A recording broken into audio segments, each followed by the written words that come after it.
Hey folks, I'm Mike Taylor from Page 99, Pygmy Lush, and Terminal Bliss, and you're listening to The New Scene.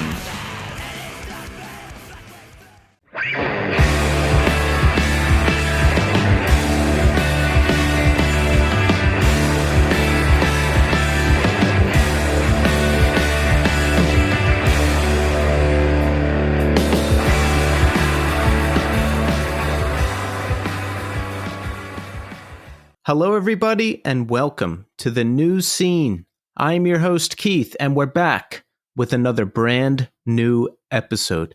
And on the show this week, we have Brad Wallace of Orchid. Orchid are back after a 21-year hiatus, and we cover everything: the history of the band, the reunion, Brad's other band's Bucket Full of Teeth, Wolves, Transistor Transistor. Look, Brad has done a lot over the years, and we talk about all of it, and you're going to hear about all of it. But first, here's how you can support The New Scene. Follow us on Instagram, Twitter, and TikTok at New Scene Pod. Reviews. Please give me Apple Podcast reviews. I'm trying to get us over 200. We currently sit at 168, and we need to get over 200. So if you listen on an iPhone, open up the podcast app, search The New Scene, scroll down, hit that 5-star button. Your support is much appreciated. Shirts. The New Scene has shirts for sale at Death Wish Inc. There's a long sleeve option. There's short sleeve options. Pick one up. It's a great way to support the show. And you can always email me at newscenepod@iodinerecords.com. Also, don't forget to support Iodine Recordings. No Man has some gigs coming up with Strike Anywhere. Those gigs are May 3rd at Richmond Music Hall and May 4th at St. Vitus. Rebuilder will be performing on Cruise Askew. That's the Jay and Silent Bob cruise, which takes place February 23rd through the 26th. Check Rebuilder's page for more info. Jerome's Dream have East Coast tour dates in February. Check their page or the Iodine page for a full list of dates. Dead Bars just released Jukebox Volume 1. This is 2 new cover songs that are available now to stream everywhere. And last but not least, the Bucket Full of Teeth discography is up now and available for streaming. Pre-orders are up, so go grab it. Also, don't forget to support this month's sponsor, Death Wish Inc. That's right, the legendary, the classic, the fantastic Death Wish Inc. are back to sponsor The New Scene for the month of January. And here's some updates. Touche Amore is survived by Revived. Hit stores January 19th. The record has been remixed and remastered for its 10-year anniversary and is available now in spatial audio. You can pre-order the record right now at deathwishinc.com and deathwishinc.eu. For more updates, follow Death Wish Inc. on Instagram at deathwishinc, or check out the website at deathwishinc.com. Okay, so listen, check back in with me. In segment 3. I'll tell you everything that's going on with me. But right now, we are going to speak to Brad Wallace of Orchid. Enjoy. All right, we are here now with Brad Wallace. Brad, welcome to the show. Thanks for having me, Keith. Glad to be here. Yes, Brad, it's exciting to have you here. There's a lot going on. Orchid is back and will be playing shows. And beyond that, you have a very storied history in music. Bucket Full of Teeth, Transistor Transistor, Wolves. Brad, you're doing it all. And we're going to talk about all of that and probably more. But first, I want to ask you, how are you doing today? Doing good today. Wrapping up the last day of Christmas vacation, visiting the parents with my family and visiting my brother in North Carolina, and headed back to Philadelphia tomorrow. So kind of just relieved to be through the holiday period for the most part. Yeah, same here. There has been no break over this holiday. I was looking forward to having a week off. There's been stuff to do every day, but that's fine. That's fine. I like to stay busy. So you're in North Carolina right now. Yes, I am, just like outside Asheville. My parents are kind of moved here in retirement, and this is where my brother has lived for, I don't know, 25 years or something like that. You have a family of your own, right? A wife and kid? Yeah. We live in Philly, or we live outside of Philly in the suburbs now. Yeah. Okay. When did you first move to Philadelphia? I moved to Philadelphia, I think, at the end of summer of 2006. I've lived in Philadelphia a really long time. I think we just crossed 18 years or something, which would tie it with when I spent 18 years growing up in Alabama. So it's the second home, I suppose. So you have a studio in Philadelphia, correct? I used to. I've kind of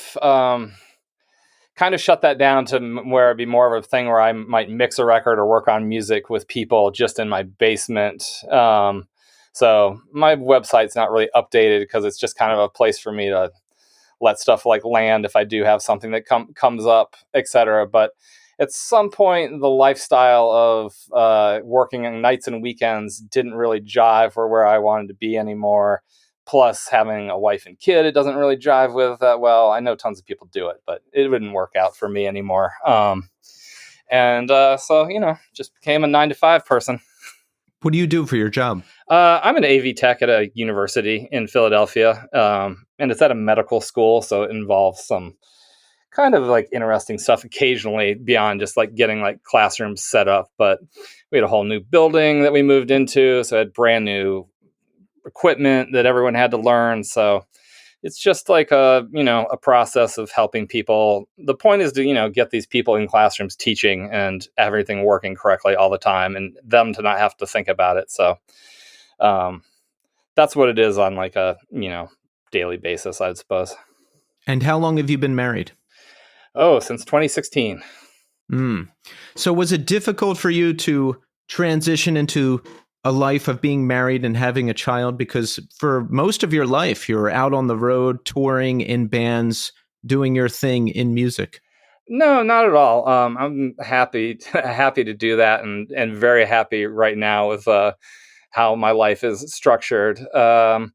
And I kept playing music and working in the studio, well into my mid to late 30s. But even since I moved to when I moved to Philadelphia, I was still in Transistor, which practiced in New Hampshire at that time.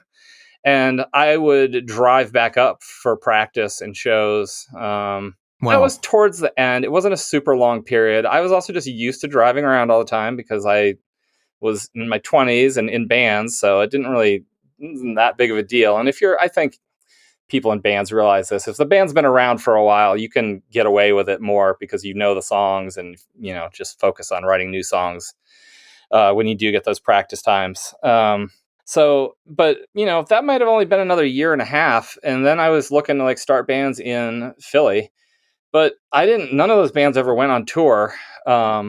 And just really, truly played locally. I don't even know if I played out of state, probably New Jersey, but that barely counts in some ways. Yeah, the older I get, I don't know, I was really adverse to the idea of relationships or marriage or kids or any of that stuff. But I'm 41 years old now. Yeah. And instead of just thinking, no, never, I think, well, never say never. I think that's a good attitude for most things, and you just got to find the right person, and all of a sudden you might find that you'll completely change your mind about a lot of stuff. Is that what happened to you? I don't think it's changed your mind. Things it's not like a wake up one day and just snap, but I do think that's a factor for me, and I think probably for other people. So yeah, never say never. I also married my wife is someone who I was friends with in college, and we didn't get together for 17 more years. So that's a never say never.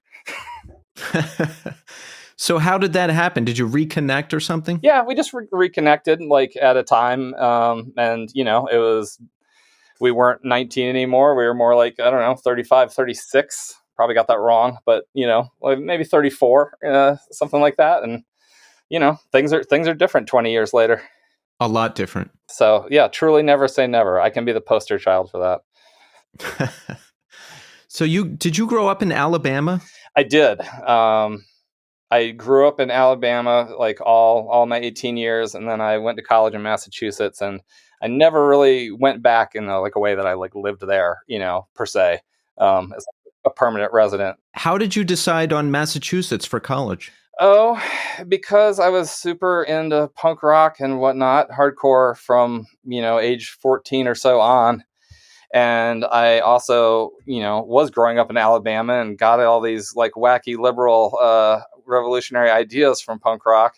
So the idea of getting to a college that also had really, kind of out there stuff appealed to me. And I mostly only applied to colleges that were like extremely liberal and had some kind of weird thing going on. And Hampshire College in Western Massachusetts in Amherst is like one of the, weirdest in that I think they've changed a little bit, but no grades and no tests. And Really? just like if you would have read about it at the time and probably still now, it just is like it attracts a certain kind of person. Man, I should have went there. Yeah, maybe. I mean, I met some of my favorite people ever, obviously, including my wife there, and guys in Orchid. But in some people outside of that are some of my best friends. So you discovered hardcore and punk in Alabama. Yeah, I think I got pretty lucky on that end because there wasn't a lot of it. But there was this little pocket. This is not like it's what would you say? It's not like it's like some super populated city or anything, but I grew up pretty near Mobile and in between Mobile, Alabama and Pensacola, Florida. And there were actually shows, like occasionally bands would come through there. Crucially, though, for a very short period of time, I would say like 2 years in Pensacola, there was a record store that in the front of a show space. And pretty much anything really cool and underground did come through there in that time period. I saw all kinds of shows there that you might not have expected. I could see Assuck. Earth Crisis was one of the last like shows that ever happened there. It was actually kind of one of the reasons the space shut down, unfortunately. But I mean, I saw Promise Ring. I saw Sleepy Time Trio. I saw, I don't know. I'm not going to remember them all right now, but like any genre of, punk hardcore that was going on at the time, there was a chance it would come through. Not all of it, but people need shows along the way. So if there's a DIY space in a town, they would hit it up. What was your particular brand of hardcore or punk that you were into? What bands grabbed you? What was your thing? Really early on, it was just finding out about like Crass and Minor Threat, I would say. But as that came around, and I got into that, I like to tell this story because I always think it's like I got to fast forward a little bit past like maybe just going to the mall and just buying whatever CD you might have heard was punk, etc. When I was like a freshman, there was a guy at our high school named Marshall Reiser who did have all the cool 7-inches and whatnot. And he saw me and my friend starting to wear like t-shirts, like Minor Threat or whatever. And he said, all right, guys, like, let me, why don't you come hang out? Let's, go listen to the good shit, etc. And he, even in Southern Alabama in the late 90s, had Indian Summer and Crossed Out and Man is a Bastard and all this stuff on Ebullition, Born Against, etc. So it just fast forwarded like right past like, buying pop punk CDs at the mall or whatever, just to kind of like the most obscure, underground stuff. So that's kind of like my big shocking moment, like still later on in life, of just that there was someone around in Alabama that, had that stuff and then showed it to me and my friend. That's amazing that you had a source in Alabama who just pushed you right on to that good obscure stuff. Yeah. So I would say that like to answer your question, I got really into what I would call the gravity in Ebullition Records, like hardcore and emo, and then power violence stuff. And really just, anything that was as extreme as possible. Yeah, those are scenes I love talking to people like you, Brad, and they're scenes I'm fascinated with because I love the music now, but back in 98, 99, when I got into this thing, I was only listening to the big metalcore bands at the time and not much else. So just going through it now and getting a history lesson and discovering all the bands is always a joy for me. Yeah, I mean, there's always bands everybody misses and you come back to, and there's also stuff I like wouldn't listen to during that time period when I'm specifically talking about maybe when I'm like 19 or so or 17. And Yeah. maybe I didn't like at the time, and mostly like I was right and my taste haven't changed that much, but there's sometimes I've like, changed my mind later on, etc. So I don't know. It's cool to come back around to that stuff. Yeah, people of the ebullition and gravity scene, I would call them the grind kids, and they would have like dyed black hair and they would wear all black and stuff. If I could go back, I would be one of those kids. They had the best fashion sense and they had great taste in music. Yeah, no, totally. And when I moved to Massachusetts, it was a lot more of the like what I call like tough guy or moshy hardcore stuff, and it was confusing to me because I hadn't really seen, like, I think I'd heard of like the big straight edge Jinkos and whatnot, but I don't think I'd really seen any kickboxing. It wasn't really going on in like whatever little scene we had down there. There weren't like local bands for that or anything, and it was kind of a turnoff because it just seemed so insane or whatever. And like all my friends just dressed like they were like skateboarder kids, and it was super, it wasn't, no one was dressing super over the top punk rock or anything. It was just like throw a band patch on your shorts, like wear a screen printed t-shirt, done with it or whatever. Right. So you go to UMass Amherst, and this is where you meet Will from Orchid, correct? That is true. Yeah, within like a few weeks of freshman year, and he was a year ahead. Didn't someone say like you guys needed to meet? Didn't you have a mutual friend who wanted you guys to meet? Yeah, because I was on campus for like freshman orientation, and there were people around, of course, that like had already been to school, and I was wearing, I exclusively wore band t-shirts during this period of time or whatever. So people saw the shirts I was wearing, and they're like, "You got to meet Will. You got to meet Will," or whatever, over and over again. I'm like, "Okay, totally down." That sounds exciting, but it was just also became like weirdly like a thing, like I was like pressure. Did part of you not want to meet him because people kept telling you should? Like my brain does that. If people are like, "Oh, you got to do this," or "Oh, you got to meet him," then I'm like, I don't really want to. I don't say not want to, but I understand that part of the brain. Like it would be like, okay, like, it sounds like I will meet him. So maybe we don't have to keep talking about it kind of thing. When you actually did meet him, did you like him? Did you guys get along? Yeah, no, we totally hit it off pretty quickly or whatever. And as we were, prone to at the time, it was like, as soon as you see somebody else in like some obscure band t-shirt, like you're just going to like talk records and this, that, and the other. And while he didn't like live there like a ton growing up, he did live in Alabama for like a handful of years, not anywhere near me. So we weren't like likely to have ever crossed paths, but we had that in common as well. Oh, that's odd. Wow. Yeah. He I think, I don't know off the top of my head, but like his high school years, he was in Alabama, near Birmingham. What are the chances of that? Yeah, but like 4 hours away. Like it was, he was in the top of the state and I'm at the very bottom. Wow. Yeah. So when does Orchid start to come together? How does it start to come together? Well, I arrived on campus just kind of owning a bass and something I messed around with, but I never played in a band or anything, or I just kind of like screwed around. I talked with friends about maybe starting a band, but it really wasn't much in the cards there. So Will had already been doing Laceration kind of as a studio project and releasing 7 inches like that. And he had met Jay the previous year in Hampshire. And I think they'd tried to start a few things. But it was really probably, to my mind, somewhere around the time of end of the first semester, beginning of the second semester.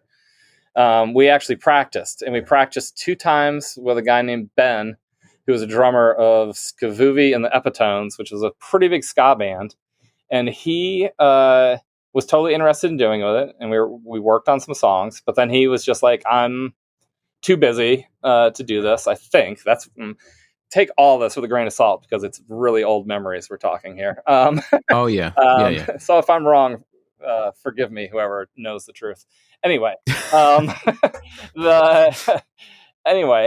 somehow, and we still haven't really figured this out lately, we found Jeff Salaney, who was going to UMass at the time. And we were going to, Jay and Will and I were going to Hampshire College. It was in Amherst. And we found Jeff and we practiced with him, and it just clicked. But it was really like a process of like, sometimes Will and I would hang out and he would just like show me riffs, and I'd be in his dorm room with bass and like learn the riffs. We'd take it to practice, and Jeff would figure out drums over it, and Jay would start screaming over it. And then it actually all happened really quickly. I don't think that I felt like it was quick at the time, really, because I had no like baseline of anything else. But like, I feel like we recorded a demo and played a show like within, a few months. And this was like the first real band you were in, right? And I mean real, like, full band out there playing shows, has a demo, that type of thing. Yeah, absolutely. Literally before that, I played one show with some friends of mine at that space I referred to in Pensacola, Florida. They did some kind of, I want to say it was an open mic thing. And we basically just put on like a nonsense, like noise set for some reason. And that might have been the only time I was like on stage prior. How much knowledge did you have coming into Orchid? Like, I'm just thinking about when I was first in a band, I could barely play. And thankfully, one of the guys in the band was nice enough to sit down with me and like walk me through how to play bass along with the guitar and all this stuff. And I'm thinking back to then and I'm like, God, did I even know how to tune, or what was I doing? Like, how much skill did you have coming into this? How much work did you do with Will and the other guys? I mean, it was, I had close to no skill. So it's kind of amazing I was able to jump into any kind of band. But yeah, Will worked with me. So I think that happens a lot though in the early days, until you've been in a band that does some stuff and you have anything to base it around. Like, you are kind of just happy to work with your friends and the people that like the same kind of music, etc. And, I don't want to debase it too much, but sometimes playing bass in a hardcore band isn't that complicated. It's true. I heard you, during researching you, I had a similar trajectory to you where I tried to play guitar and it was just too complicated. So I'm like, let me play bass. It's only 4 strings. Mm-hmm. It seems much easier. Yeah. And then I was a bass player for a while, and then that wasn't enough. So I switched to guitar, and, it's an evolutionary thing. Yeah. And I just kept adding stuff. Like, at some point, it was probably just like learning the songs and pretty much playing the bass part that goes with the guitar riff. And then, as you get a little more confident, you do other stuff. And at some point, someone was just like, hey, like, maybe asking me about playing guitar. And they're just like, if this is the bass part, just, make a power chord here or whatever. So I would just mess around with that on the side, and, eventually grew to where I could play guitar poorly and then better and a little better. So Orchid gets started. Tell us about that. Were you just playing around Massachusetts? How far did you get out? Like, how was it going? Yeah, well, it really helped early on because Will was doing Clean Plate Records. So he had a lot of contacts with people, and they weren't necessarily in Massachusetts, but he was putting out like Crust Records and Grind Records and whatever he felt like. So he knew some people, and that definitely helped. But we also put on shows at our college, and that always helps, getting to know people and getting opportunities when you're helping out itself. But our first show was with Pig Destroyer. Oh, wow. And Enemy Soil, who were actually probably at the top of the flyer at the time because they'd been around. Pig Destroyer was brand new. I think maybe we had the demo tape or whatever.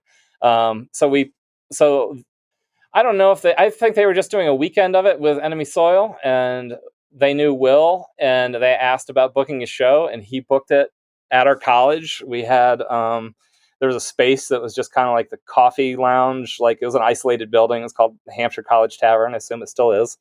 And we did a lot of shows in there, but our first show was in there with those bands. And afterwards, Pig Destroyer asked if we wanted to do a split 7-inch. So it kind of just like really, like I said, it like went really fast. I don't think that happens at most people's first shows. No, what an amazing first show. Wow. Yeah, I don't even know if we were good or not, but they thought so. So, Good enough. Yeah. Was that mind-blowing for you? Yeah, because I was super obsessed with hardcore, and I just bought every 7-inch like in the genres I was interested in. Like, and I thought Pig Destroyer was amazing based on their 5 or 6 song demo. And we were fans of their previous band, Agoraphobic Nosebleed, and just, because we're just super into like obscure grind and power violence, etc. So yeah, we were super stoked. Just the idea of like putting out a record at all. And I think then they just talked to like, they had a mutual friend with Will, that came out on Amendment Records, and that was run by a guy that was in the band Facade Burned Black, and Will was working with him about putting out a record. So once again, it's just like everyone's just like, supporting each other, working with each other, and it leads to like, putting out records and playing shows together. How were the shows back then around that time? 97, 98, Orchid is playing around, because the shows that I went to were of more of the kickboxing variety that you were describing. Yeah. There would be local shows that we would put on, and there would be a lot of kickboxing and that type of stuff there. Yeah. And then when you went to shows in the city, there would be like bigger gangs of people with more violent kickboxing. I don't know. So you just had to be really careful. So I mean, if you're playing a show with like Orchid and Pig Destroyer and Enemy Soil, what's the vibe? What are people doing? Like, how is it? No, I think that was still the time period where people just stood and like stared at bands, like the shows that we were playing for the most part. There wasn't a lot of wildness. There would occasionally be like a person or something like, running around the room. But I would also differentiate, like, things were like hyper local back then. And yeah. I'm describing like a show that would happen at the Hampshire College Tavern that like basically like for a few years there, it was like Will booked it or I booked it. Like I started being the primary booker when he graduated, and I was still there for another year or two. But we would also, we would just see flyers for stuff, and we would go to the Space in Worcester a fair amount. There were good shows there, and that could be kind of all over the place. You could go see Promise Ring and Piebald or Braid, 1 week, and then go see, I saw a tour once. It was like Dillinger Escape Plan, Botch, and Jesuit, I think, all in one show. And like, yeah, there were people doing crazy mosh stuff at that thing. And like that definitely, like the more you got out of like Western Mass and got towards Worcester and Boston, like I think the more likely you would be to see kickboxing. But people would book hardcore shows in the basement of a UMass dorm during that time period. And those shows, I think you could get some of that depending on who was playing. But just there was a large amount of moshy hardcore in Massachusetts, or just like the Northeast in general. So yeah, you would see that stuff, and we weren't so much into it. It's not like we didn't like a good mosh part. We just didn't kind of like the vibes of like necessarily all the bands or the people in the pit, etc. Yeah, I loved the moshing. I loved the craziness. I just didn't love when it erupted into a giant brawl that would get a venue shut down or get somebody seriously injured. Yeah, right. It's just like, I'm here to have fun. I'm not here to get hit in the head. Exactly. So we go on. So Orchid goes on to record Chaos Is Me. Did you record that with Kurt Ballou? Yeah. We had previously the first batch of like 7 inches, like the self-titled 7-inch, the split with Pig Destroyer, and the split with Encyclopedia American Traders, and also a comp song or two. We're all done. We'd wanted to record with Kurt for whatever reason that we had heard about him really early on. He wasn't available, and we recorded with Steve Austin, who had from Today Is the Day, who had a studio in Massachusetts early on. And then we had kind of like one of those fill-in recordings where like we just had one split lined up, and it was like we were going to do this 6-inch with Combat Wounded Veteran because we'd gone on tour and hung out with those guys and met up with them. And Will decided that he wanted to put out a Combat Wounded Veteran Orchid 6-inch on clean plate. And so we just needed to record like 2 songs quickly. So we hit up Kurt again. And just like, I think in one day, I would say we just like went to like the God City that was, I don't really know the order of them, but like whatever was after the basement in the house and was first just like in an industrial zone, and re-recorded those 2 songs. And we liked that experience. So then really not that long later, I would say just a few months later, we went there to record Chaos Is Me.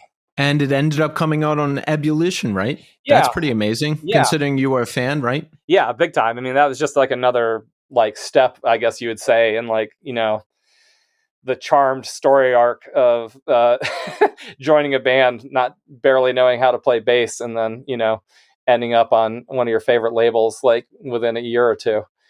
But Clean Plate was distributed like by Ebullition at that point primarily. So he talked to Kent about all kinds of stuff or whatever. They're friends or whatever. And I think we sent him the demos that we made of that, and he knew about the 7 inches or whatnot, and he agreed to put it out. And then that just led to like an awesome relationship for the band, like from then on out.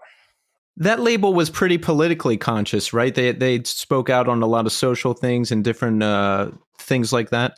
Yeah, well, it's been a long time since I've read one of these, so I don't remember maybe even necessarily the content. But yeah, they're more interested in bands with a political message overall. But like Kent used to put in the records like a little insert of just like something he had to say, which, you know, when you think about it, is pretty unique because the band is putting out the record and has what they need to say, and then, you know, the label also, you know, stepping up and having something to say was something that could happen in the hardcore scene for sure. But I think he maybe was most prominent with that I can remember. How about the band Orchid? Did you guys have political or social beliefs that you talked about on stage or in the liner notes or anything like that? And does the band need to have those beliefs to be partnered with Ebullition? Okay, I'll do my best with that. I would say that like there's probably no band on Ebullition that has like, you know, contrary beliefs or negative beliefs for sure. But I mean that's almost a given, because even if you weren't a political label, if you had a problem with something the band was saying, you certainly shouldn't put out their records. But no, there was never any requirement that someone's like vegan or straight edge or you know, believes in any given political stance, etc. But I think those things were very popular with us at the time and in the scene at the time. And there's other, you know, aspects that was an attraction to me early on as well. I really liked the political, like I mentioned, like Crass and Minor Threat were like really like some of the first things I heard that were, you know, completely outside the mainstream at the time. For me, and those things were very political. I was super interested in that aspect of it. And that was super important to me at the time. It's tricky, I think, as a person who didn't write the lyrics in the band to say, you know, there's any like one thing or belief system, but you know, that would be something that we'd talk about. But I wouldn't say the, you know, lyrics are all political or the band was like all political. I think there's some personal stuff that's like expressed, and I think there is some political stuff that's expressed. But there's obviously different ways of going about that. Some bands do it in super overt, and then there's, you know, maybe like a more poetic, subtle way to do it. Yeah, that makes sense. It sounds like the values of the band were aligned with the label, and it makes sense that you're going to work with people if your values align. Yeah, 100%. And I think there was a ton of that going on the scene and at the time. But like there's little corners, like as I'm sure you'll remember. So like sometimes you weren't always like, you know, like I think that probably back to like the kickboxing and stuff, like people fighting each other at shows didn't jive with like how we thought about politics, I don't think. Right. And yeah, at that time when I first got into things, I remember a lot more I guess community around socio-political aspects of the scene, meaning people like giving speeches more between songs, or people selling vegan food at shows, or, you know, little tables set up with pamphlets. And, you know, as a 16, 17-year-old kid getting into the most extreme hardcore out there, I didn't want to hear any of it back then. I was like, why are they talking about this? This is stupid. I was just too young and too stupid to listen to anything anyone had to say or listen to anything important that people had to say. But obviously that's changed over the years. Yeah, that's funny because I kind of like gravitated towards that. It's not that I didn't want to see the bands play the songs, but I was interested in the bands that were like speaking and saying stuff, mostly when they could do it well. I had a little revelation about that, like about 10 years ago. I went to the first Unitarian church in Philadelphia for a Los Crudos reunion show. And Martine was just always one of the best at speaking to the crowd. And I definitely had gotten to the point probably in my later years where I was like, I know already, like I've heard it all before. I don't need to hear, you know, another speech from somebody, etc. but he did it so well. I was like, I'm ready to run through a wall for, what he's talking about. So I still think obviously it has a place. I don't see it happen very much anymore. I think maybe that's coming back a little bit, but I think it really, like, some people are just like it is to be a singer or a front person in a band. The talking and talking about whatever in between songs, some people are really good at it and really inspire people. And others, maybe it leads to you just feeling a little flat about it and it doesn't like hit home. But I think seeing Martine still doing it at that point, and being so good at it, I was like, well, this is why people do it, because like you get so inspired by like, someone that's so good at delivering the message and like getting you pumped up about this stuff. Yeah, that's another reason that I like this scene, the scene Orchid was part of, because there was a lot of that, a lot of awareness, a lot of important things to say, even if the bands weren't necessarily saying it on stage between songs. The value system was there. Like I spoke to Billy from Seisha on the show, and he was hooked in at the ABC No Rio, and they did a lot of food donations and different things for people, and talking to you, getting into ebullition at a young age. I just have respect for people who discovered that and got into it at a young age, because it just took me a lot longer. Yeah. And it's funny thinking about it now. I have no idea what the exact impetus was of like caring about that stuff, other than maybe just being a young person and being like, obviously, like that thing's fucked up, and then all of a sudden you find out there's people that are actually doing something about it or whatever. But there's a big part of, I think, the people running DIY spaces, and then there was so many like comps that were for benefits, that had cool bands on them, etc. as well. And then you'd read about it and you'd be like, wow, that's so awesome that did this to help people out, or the bands are about like helping people out, etc. So I think it just I think to a young person that's in your formative years, and you maybe start to see that the world is a fucked up place and there's all kinds of injustice, it's natural if you can find a place that it's comfortable to talk about that stuff and people are actually doing something about it. I guess that makes sense to certain people. Yeah, that's why I really have love for the scene, for many reasons, but for opening my eyes to a lot of different social issues and political issues and everything else. Because, I grew up in a mostly white Republican town. So like anyone who did anything a little differently was a freak, or anybody who spoke out about certain things was weird. And then just going to these shows, meeting the people, listening to the bands, hearing what they have to say, my eyes were open. So I have much love for the scene for that. Yeah, that was also a part of it for me too, is like growing up in Alabama, like I could fit in for a while, but as I increasingly got into punk, it was like more and more like, I got to get out of here. And, to be like, find people that are like, oh, you're not a crazy racist. Like, like, great. Like, let's do that. Like, I greatly prefer this. Like, can I please go to the vegan benefit show? So, when did you initially leave Orchid? Was that in 99? Yeah. I really just did such a bad job of going to college one semester that I just had to like leave college. And so then I left the band because they needed to keep going and I wasn't anywhere around. So what happens? You're too busy with the band, so you do bad in college? Well, no one else in the band was too busy with the band to deal with college, so you can't really say that. No, I just really, it was very exciting being at Hampshire, and I just didn't like put in the time to like deal with the classes the correct way. Way more interested in like band practice and excitement about putting records out and just playing GoldenEye, till 2 a.m. with my friends. It's really like just like a pretty simple, just didn't do like the basic thing that you should do in life, like just go to class and turn in the papers. Yeah, a brief aside, GoldenEye was my entire life in 1998. Yeah. I played it so much. I was so good. For certain maps, I had the respawn points memorized in the order in which you respawn. Yeah. So I would kill you, and then I knew where you were going to respawn, so I was already running in that direction, and then I would kill you again. Yeah. I wouldn't call GoldenEye exactly an Orchid thing, but Will and I lived in the same student apartment second semester, and then third and fourth semester, I guess, also. And somebody had a Nintendo 64, including the other 2 or 3 people that live with us.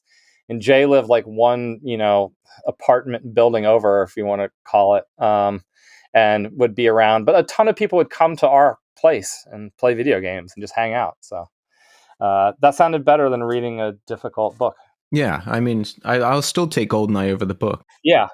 But you know what? It wouldn't have been that hard to just get some passing grades, if you will. So, So if there's no grades and no tests, how do you what happens? Do they how do you get in trouble? What happened? You get a written evaluation, like a page long of like that you did well or something like that, or that you didn't do well. And I guess it can lead, I don't really remember, but you can kind of still not get credit or whatever. So I didn't really get any credits, I think, which, college is expensive. So doesn't really make sense to stay if you're not actually going to get any credits. So what happened? Did you leave college? Yeah, I just went home for a little bit, and then I came back like later when I was, ready to focus on that again. Was it a bummer? Were you sad watching the band go on without you? Maybe a little bit at times, but honestly, I think it was like one of like a good early formative thing of like, at some point you're like, well, I did that, like this is totally on me. There's no one else to blame. There's no other, like thing going on here. So I think maybe it was like a important early lesson about like just self-responsibility and taking care of business. If you don't do like the basic stuff, you're not going to get to do the fun stuff. How old were you at the time? Probably 20, 21, I guess, on the cusp of that. Wow. Yeah. Everybody was so much more mature than me when they were young. It's crazy. It's easy to say that now. I do remember having that revelation, but like, I wouldn't say it went into effect super quickly. It's like I still like maybe would make a poor choice about like doing something fun instead of what I need to do. I would get super resentful, and if the band went on without me, I would like never talk to most of the people again. It was always like a lot of drama and emotions and stuff. Yeah, I don't really hold grudges, and I didn't think that they did something wrong. You know what I mean? Like I wasn't around to be in the band, and like I was the one that didn't, do college right. So, in some ways, like not that complicated. So you went home. Did you get in trouble with your parents or anything? Yeah, I mean, they weren't happy about spending money on college that I didn't actually get anything out of, or whatever. So, I mean, that also seems pretty simple, right? Yeah. So yeah, I just like went home and to Alabama. That was the last time I lived in Alabama for any extended period, and it was maybe like 6 months. Just got like a dishwashing job, hung out with a couple of the old friends that were still kicking around, took a few classes at University of South Alabama just to prove that I could do college, I guess. And went back to Hampshire. And then, so this is the good segue maybe too, is that I ended up starting Wolves kind of as a result of going back to Hampshire and not having like a band to be in, etc. And Tim Glowick, who I started Wolves with, was roadieing for all the Orchid stuff, and he played guitar. And this also in the same way, I just started playing guitar. We would just get together and play guitar, etc. And I kind of learned to play guitar just to like start Wolves. So I may not have done all that as well if I could have just kept playing bass. Like maybe I don't put any effort into playing guitar. I don't know. Oh, that's a great point. Yeah, because maybe you wouldn't have started guitar. Maybe your whole life would be different. Yeah, but I mean, I think also it's just like a on to the next one kind of thing, which is how I've always been about bands. I didn't really take much of a break between 18 and I don't know, I guess for 20 years. Like, I don't remember exactly when the last time I played a show was, but I definitely could have been like 38. Yeah, Wolves, great band. A lot of emo influence, Indian Summer, Yaphet Kotto, Rye Coalition. I hear some Sleepy Time Trio in there. Yeah, I love. Yeah, no, you're nailing it for the most part. Or at least that's what we were into. I don't know how successful it was, but I feel like that band was a classic case of I would actively maybe want to write riffs that sounded like those bands, and I couldn't, and it would come out different and that make it its own unique thing, which is a fun part of punk rock, I think, a lot of times. And That's what you want. yeah, is to maybe not exactly rip somebody off because you can't, because you're actually not smart enough or good enough to do it, and then it's actually your own dumb thing. Um, but yeah, no, you totally nailed the bands we were into and talking about as influences for that band. It sounds like its own thing, and it invoked the feeling of Sleepy Time Trio, so that's what you want. Oh, that's cool, because I really love Sleepy Time Trio to this day, and that was like, yeah, that was a big one for me, like at that moment. But also like a good example of being into different stuff, you know, like just kind of like, yeah, I just wanted to do something. There was an active push to be more emo, I suppose, you know, at that moment in time or whatever. But maybe that's what Tim wanted to do, and I was game for it, etc. But everybody that was in that band was absolutely bringing something different to the table and had different influences. So there was a lot of like push pull on like writing the songs and what people like wanted out of them and what people heard. Right.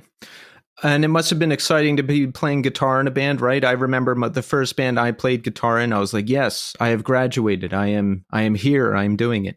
Yeah, totally. And just kind of being in a different, like, taking like a little more of a lead in the band. Like Tim and I, you know, like I said, we started playing guitar together, and then we just had to find other people. So like it was a little bit like, do you want to play with us? And then you have to be the person who's also like, I don't know. That kind of led to my first role of like, gotta write the songs, gotta like, you know, set up recording, gotta book shows, you know, gotta order the t-shirts to screen, you know, which are all things I learned to do like in Orchid, but like were primarily handled by other people for the most part. And Bucket Full of Teeth. Now, you formed this band with Will from Orchid, so I guess you kept in touch with the guys from Orchid? Yeah, like I said, I was back at college not long, you know, less than a year later or whatever. And I would just go to an Orchid show if they were playing nearby. Not every one necessarily, but they were usually playing with good bands that I wanted to see, etc., whatnot. And and we'd hang out and do all kinds of stuff. We were still friends and all doing, you know, interested in the same things. And Will and I had always had this very specific interest in power violence. Not that the other guys weren't, but we were just like, you know, I mean, I owned hundreds and hundreds of 7-inches like in that genre, like at the time. And same for him. He was putting out records like that. So we'd always talk about it. And yeah, like Orchid was still going, and I was in Wolves when Bucket Full of Teeth started, I'm pretty sure. But it truly started like we were driving somewhere, he and I, and we were listening to one of our favorite bands, Suppression. And talking about like we literally just were like, let's just do a band that sounds like this. Like, I love this band, let's just do this. I don't even care, like, you know, like generically just do it. Not that you can just do that another band, but like as is our way, we started working on it. And I think some of the first 7-inch like has like pretty straightforward power violence, but really quickly we were just kind of trying to push the boundaries on that and do whatever we wanted with it. Yeah, I've heard some pretty wild stories, like 7 different guitar tracks on a song, or tuning changes mid-song. You guys were doing some interesting stuff in the studio with this band, yes? Yeah, I don't remember the plan like early on about whether or not we would be not a live band. I don't think that was decided. It was like most bands start. You just start with no real plan other than maybe like a style of music. And I think, though, probably because I'm definitely really bad and very rarely done vocals and play an instrument. That's not really an option for me, like in a serious way, like maybe some backups here and there. On the recording, I did a lot of vocals. About a third of them, I guess, is what we would do.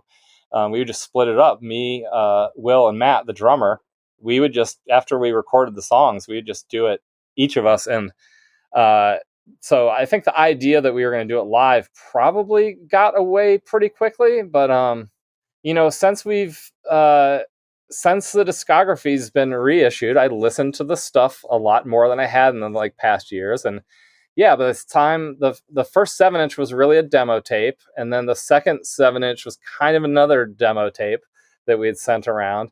But by the time the second 7-inch happened, the song on side A is called 23 Reasons to Play Grindcore because it's got 23 parts in it. And a bunch of them are not possible to be done by a live band with 3 people. Yeah, that's an epic song. Yeah.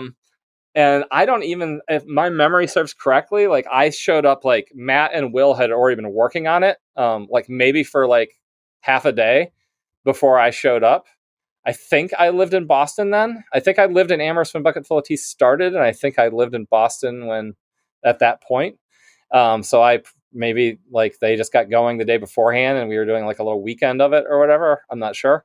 And it was like, yeah, it was just already this insane thing that they had like recorded like some of as a reference for me. And then I started laying down bass parts, but I think they were already into like that song has like blast beat samples that were recorded at a separate time than the the live drum track, if you will, that were added over the top of the song.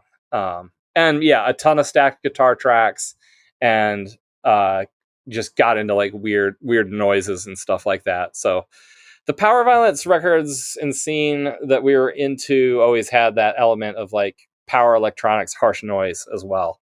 So we were incorporating some of that and some ambient like stuff ultimately. How did you hook up with Iodine to put out the discography? Well, Casey and I, when I moved to Boston, I actually I lived with a couple guys I just knew through other bands just for a while, but I had a really terrible room. It was like just a thing to do like after college. I wanted to live in a city.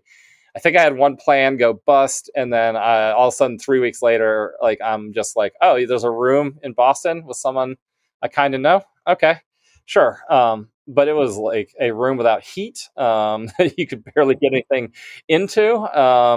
And so as soon as I had an opportunity to get more of like, it was also like one of those deals where it was like a railroad room. Like I had to walk through other people's rooms to get to my room. So all those non-ideal things that happen in your like early 20s. So an opportunity came for me to get an actual normal room, an apartment with people I knew, my friend Sarah, and Sarah lived with Casey. And that's how I met Casey. And I think the very first time I met him, he asked if he could sign Wolves. And I didn't know, because no one really did that kind of thing at the time. Didn't know. I thought he was joking, or that it was like some kind of like, I didn't take it seriously or whatever at the time. I just thought like maybe he was just like having a laugh about like the idea of like someone walking through the door and offering to sign their band. Later, I realized that is something Casey probably would do and be serious about.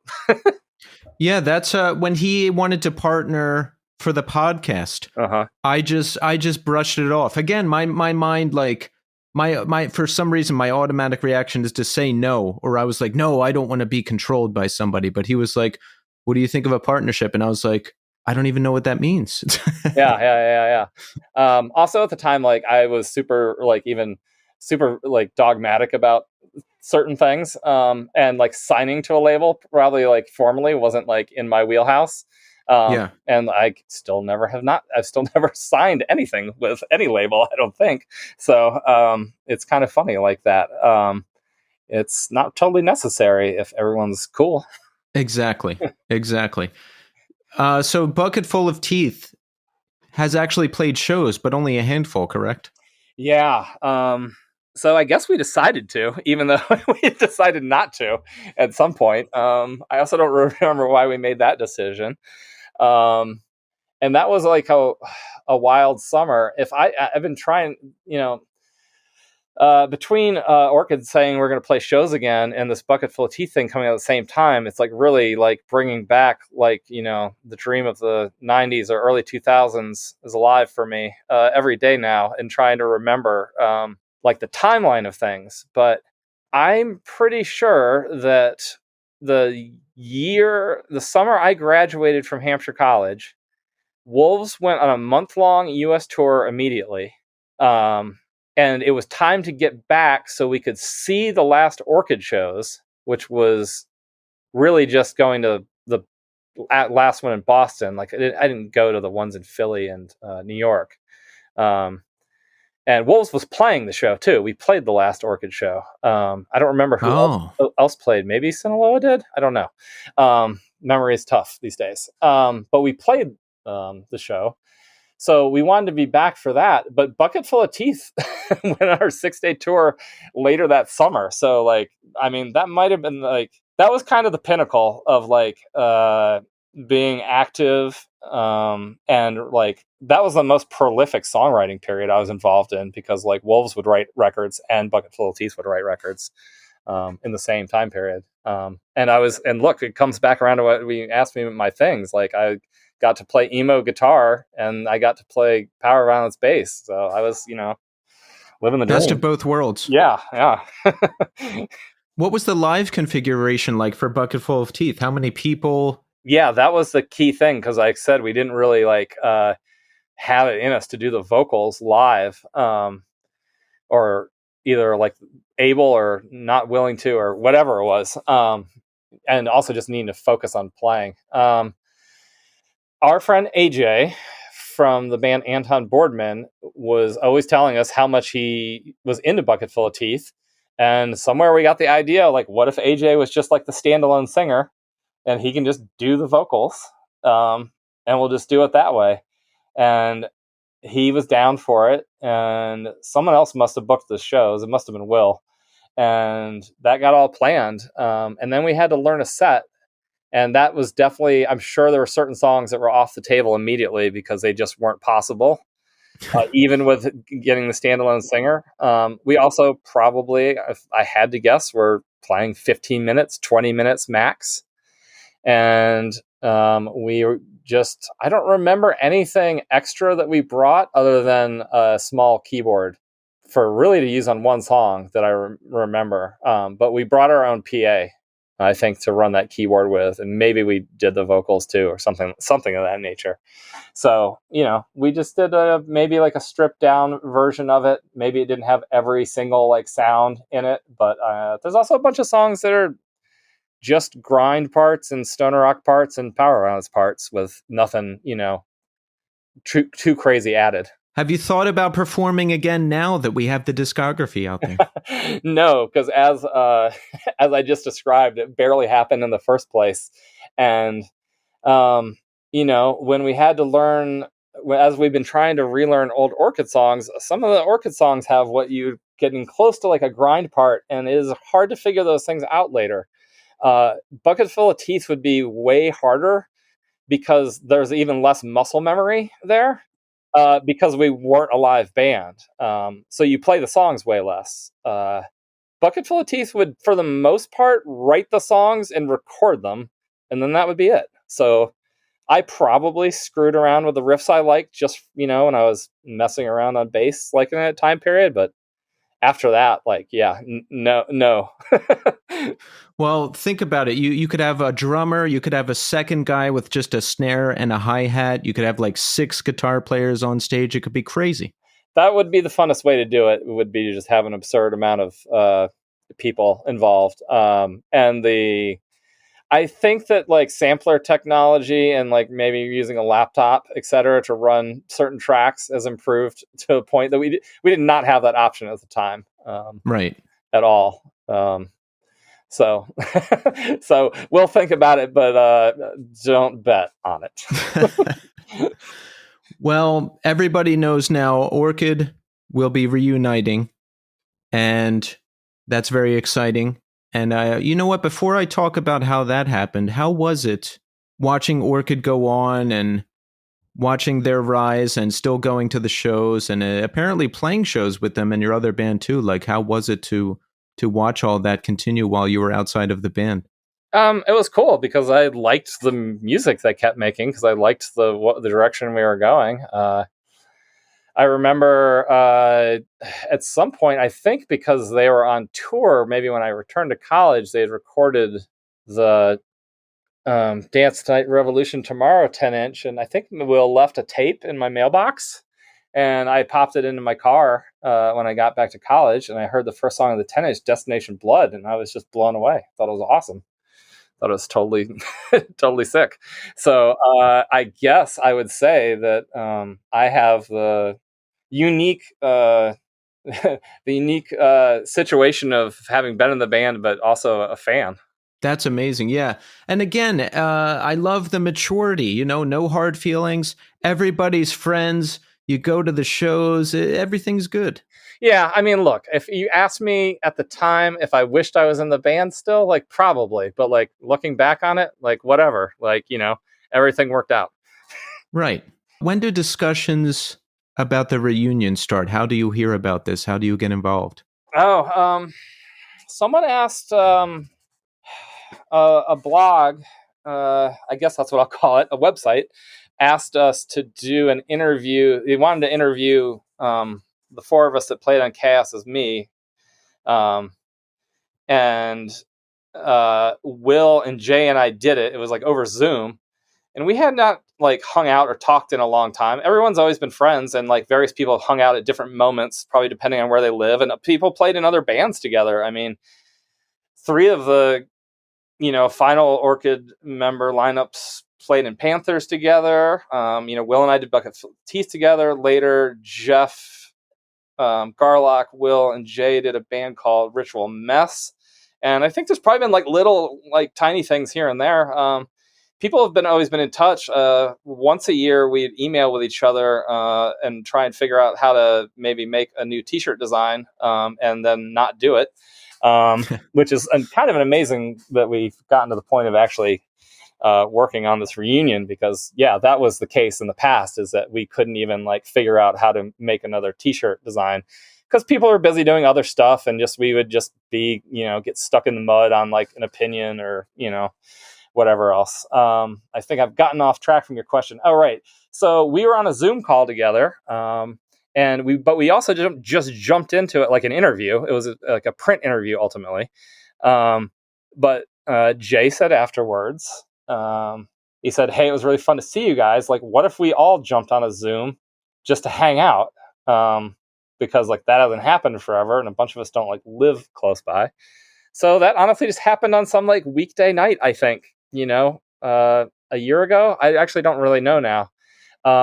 And then he broached the subject, and just to gauge what people were thinking. And it wasn't like everyone was like a yes immediately. But we kept talking about it, and eventually like we decided like some parameters that we would be willing to do it under. And it's just been a process of like working that out. And I think those parameters have changed along the way.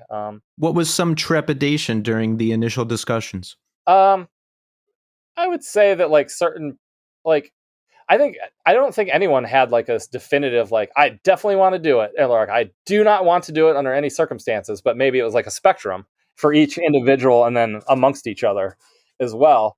But I mean, some people I think just maybe like, I'm busy doing other stuff. And maybe I can't really speak for everyone else because I don't have their exact opinion memorized, but I think that one of the reasons like nothing like this ever happened in the past too is like we've always, like I was mentioning, everyone kept doing other bands and stuff. Like we're always moving forward, not looking backwards. Not that this means we're just ready to look backwards, but we just talked about it, and eventually everyone kind of came to a place where they thought it was a good idea. But yeah, the initial trepidation was like, maybe I just don't feel like I need to do that. Yeah. And there were like, a person like me was pushing a little bit more like I was like, I've gotten to the like more of like the why not portion, kind of. Did you guys ever talk about entertaining any other reunion offers over the years? I would say not seriously, but there would be good communication, like, because like the band still has records in print and stuff, like, we always have like band communication because like little decisions still have to be made every once in a while, etc. And so people pass on information, like maybe an interview request or whatever. But occasionally there would be like, oh, some person like says like, like they'll do this and this and this if we play some festival or whatever, or just a show or whatever. Then we'd be like, okay, and then just not be that interested. Either it didn't like, add up for various reasons. So Yeah, we didn't do it this time because someone asked us. We decided on our own terms. So I guess it was maybe never going to happen because someone was like, presenting something, which kind of adds up to the way we always did things. Yeah, exactly. Do you ever get a really big offer and think, man, I kind of want to do this? I don't think in the past it ever was anything like that, because you might hear like a number and be like, oh wow, and then you remember that people don't live in the same place and there's plane tickets and all kinds of things involved, and you're like, that number is not going to be I cannot quit my day job over that, etc. So it's all very nice though. It's like, obviously, we used to get $20 to play a show, so that it's pretty different now. Have you guys gotten together and played again? Yeah, that was, I think, you know what? I don't really remember even. This is like a near-term memory problem, but we definitely were trying to get in the same room together to play, to just shake off the rust and see how that would go before we fully committed to it. But I think that I guess we hadn't really fully committed to it. I think there was an idea laid out, and we were talking to people that could help us with that idea.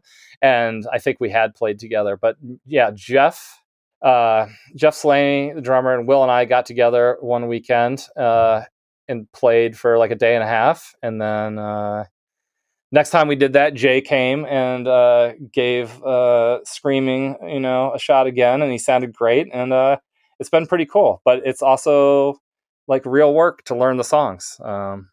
Another aspect is we're doing a new version of Orchid in a way, because we're doing all 5 people. I'm playing second guitar, so I've got to learn the songs on guitar now. See, I was going to ask how it's going to work with Jeff. Yeah. That was a thing to figure out as well.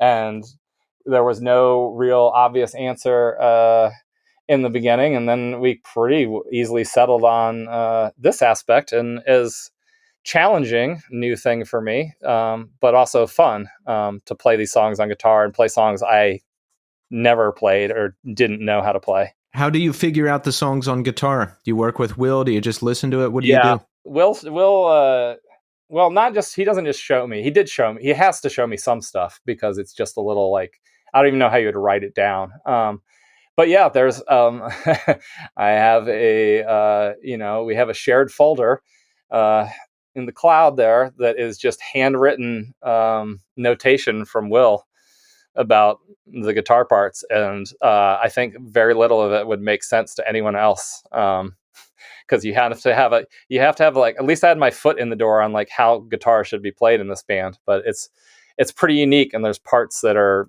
just kind of like so fast that it's like really hard to like pin down their exactness. I've done this multiple times where I join a band and I have to learn a set of songs, and it's for me it's one of the most stressful things in the world. Yeah, I mean, there's a stressful part of it, but this is the case. I think I've been in all kinds of bands where I had to learn. Like I joined Transistor, and it was halfway through the existence of the band, and they had a bunch of records out, and it was in drop D, and I'd never played in drop D, which didn't make it necessarily harder, but it was new and different. So I guess I've been down this road before, but but you also get better at playing your instrument when you join a new band or play with new people, because you learn their like tricks and like things that you've never done before. So until Transistor, what were you playing in standard? Yeah, I just played in standard. And the funny thing about that too is with learning the Orchid songs, I then just stayed with drop D for the next 20 years or whatever it was, etc. So now I have to play guitar in standard again, which at first was like throwing me a tiny bit, but it all comes back, it's like, it's totally fine. See, again, so many similarities. I played in standard, then I learned drop D. I stuck with that for like 20 years, and now I'm down to drop C. Yeah.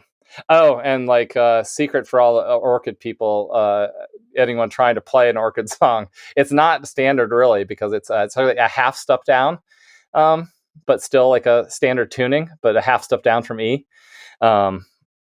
So some reason we did that early on. Since there's a second guitar now in Orchid, are you adding things? No, not really. It's mostly pretty much matching, and then there's like dynamic parts but most of it was recorded with at least 2 guitar tracks. I don't know the later records exactly what happened. I could probably pick certain things out like just listening, but Chaos As Me has 3 guitar tracks. I'm pretty positive. Notably, one of the songs, there's a big pick slide intro like early on, and there's 3 different. They start at different times, which was intentional. It's like the one studio move for a record that was recorded quickly and mostly live. But there were the guitar overdubs that gave an opportunity to do a fun pick slide thing. I really haven't tried to add anything because, one, I would say the earlier songs have less room for that period, and then 2, I don't think that's really like a smart. Well, how do I put this? It's neither necessary nor does anyone want there to be like new parts on the things. But there are decisions when we're working that out. There are decisions that have to be made, like that are just that are a little bit interesting. Like maybe like, well, where am I going to come in, or something like that, or, So like it's a little bit different, but like we had that conversation from the get go, like. It's going to be different, period. We're all in our mid 40s. We're not in our early 20s. So it's going to be different, and it's going to be different because we've got a second guitar. But I'm biased, but I think everyone thinks the second guitar is a cool thing that sounds good. Have we talked about what we're going to wear? Are we going to bring back any of the fashion? I don't know. I don't have access to any of those clothes anymore, nor would I fit in them. So I think I'll probably just wear what I'd wear. I think you'll see me on stage on whatever I would wear if I were to go to a show. So yeah, I figured that was the case, but I had to check. Yeah, no, it's funny looking back old pictures. I went really nuts and like tried to like scan and like archive everything like leading up to this. And yeah, like there's a bunch of times where I'm just like, what was going on with my pants? Like why was that the choice or whatever? But yeah, remember bootcut jeans? That was a stupid phase. Yeah, I found a picture of me in Transistor where my jeans looked a little too wide at the bottom, which I don't know why I had those. But I also probably just like needed a pair of jeans, went into a thrift store and walked out with some and didn't put like a ton of thought into it.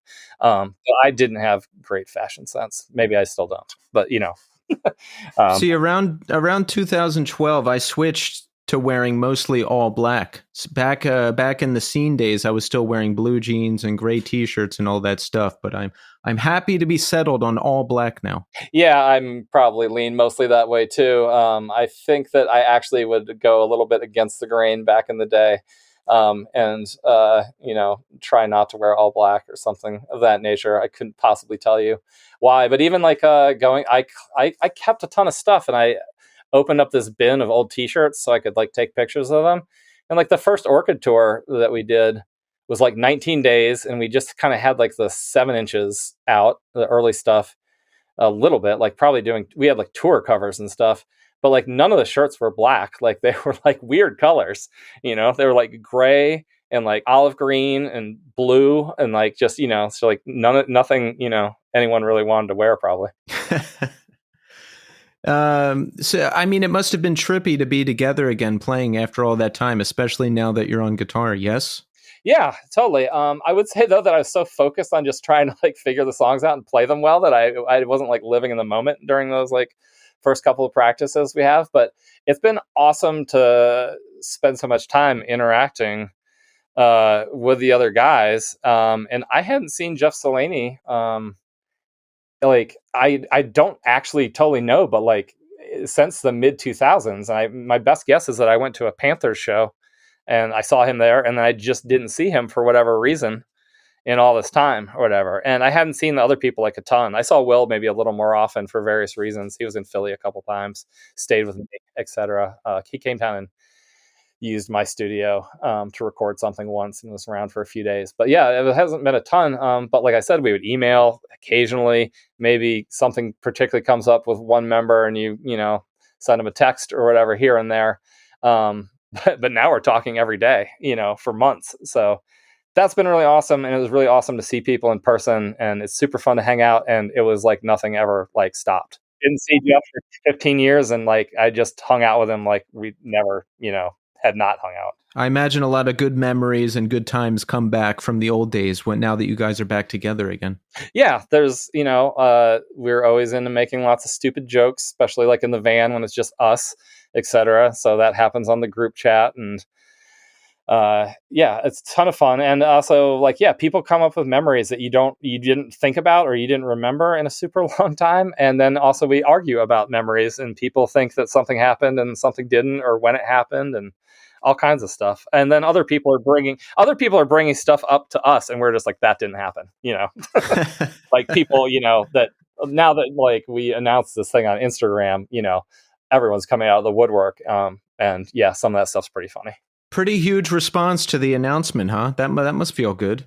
Yeah, that was super overwhelming. I knew some people would be excited, but that was like a wild week, if you will, of just seeing the response with all that. It's super awesome. It can't say enough about feeling good about like doing something when you're 19 and then people still caring about it when you're 45. Yeah, I mean that's the best. That's the best. It's like in this time capsule, fermenting. People love it. I'm sure over the years you heard about how influential it was and how much people love it and new people discovering it. Yes. Yeah, and that stuff's awesome. I love hearing that. Just because like it sounds like it's been positive for other people, makes them want to start a band. Like I started a band because I, liked Born Against and Antioch Arrow. Like, so if someone is excited about Orchid and makes them want to, be part of that legacy, then that's awesome. So we have some gigs coming up, right? Yeah. Early May, Boston, Philly, and then New York. Is there any more plans for anything else after that? No. Oh, well, we are playing this festival in Toronto. It's called, oh man, I don't remember the name of it right now. Is it New Friends Fest? No, it's called, it's a new festival. And Prepare the Ground. Sorry. There's another podcast with a similar name, and I almost said that. That would have been a mess up. It's called Prepare the Ground. And we are playing that a few weeks later. So we're able to play in Toronto as well. But truly, we do not have plans beyond that. It doesn't mean there won't be, but I truly couldn't say like one way or the other. I think the easiest thing to say is we're going to see how this goes, and we'll go from there. Did we settle on any new T-shirt designs?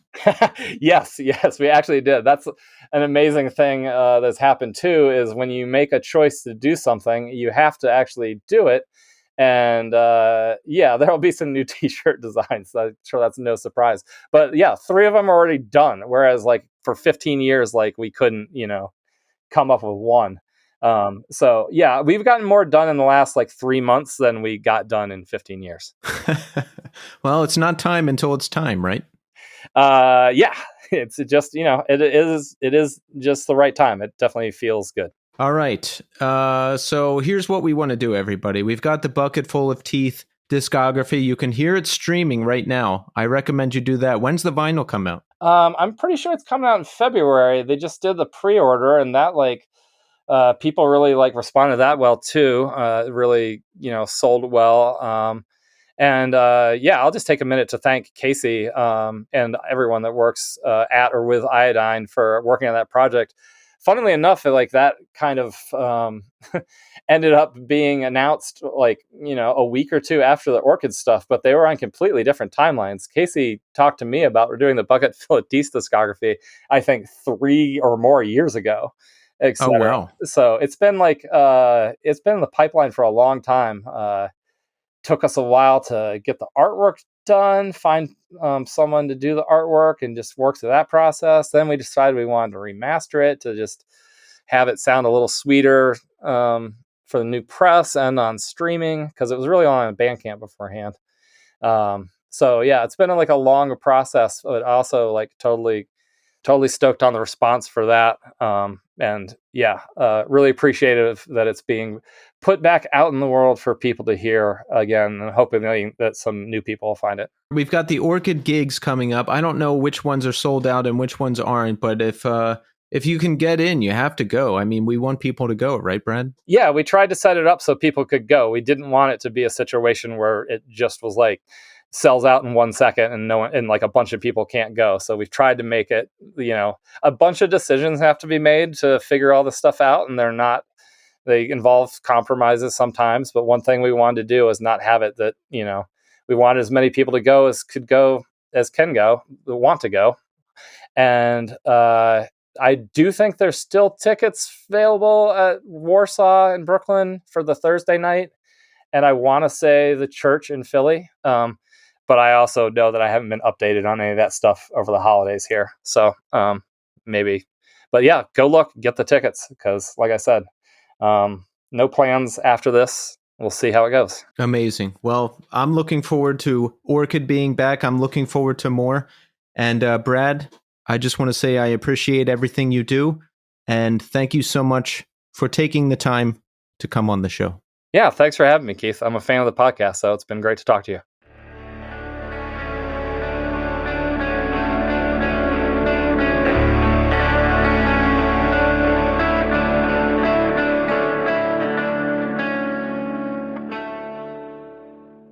And there you have it, Brad Wallace. Excellent conversation. Really excited that Orchid are back. Really excited that they're going to be playing shows again. And really excited to learn all about Brad's rich history in music. Bucket Full of Teeth, great band. Wolves, great band. Transistor, great band. The guy can't miss. Look, we can't forget about Hells either. Shout out to you, Larry. But it was great to connect with Brad, and I'm excited that Orchid are playing shows again, and I wish him all the best. So thank you so much, Brad, for coming on the show. So let's check in, huh? How are we doing? I'm not doing well, so I'm going to keep it really short this week. I have COVID again. I got it Halloween of 2022, and I have it again now. I came down hard this past Thursday. I knew I was going to get it because everybody here is getting it again. A lot of people that I know, and I was at 2 indoor functions on New Year's Day around a lot of different people. So I knew I was going to get it, but I'm glad I got it this week because any other week would be very, very inconvenient for me. This is the 1 week that I have to sit around inside and be home. So I'm sick. I'm not feeling good. I barely got up and had enough energy to finish the show, but I'm glad that I did because I would hate to miss a week. Let me tell you, I haven't done it yet and I don't want to do it anytime soon. So here's my one update for this week. Next weekend, the legendary All Else Failed will be playing St. Vitus. That show is on January 13th, and I will be there because my quarantine period ends the day before. So if you're in the Northeast, if you're in New York City, go to the show. Let's have some fun. On that note, I am going to end the show with To Whom It May Concern from All Else Failed. I'm back next week with a new episode and a new guest. So thanks everybody for listening. And until next time.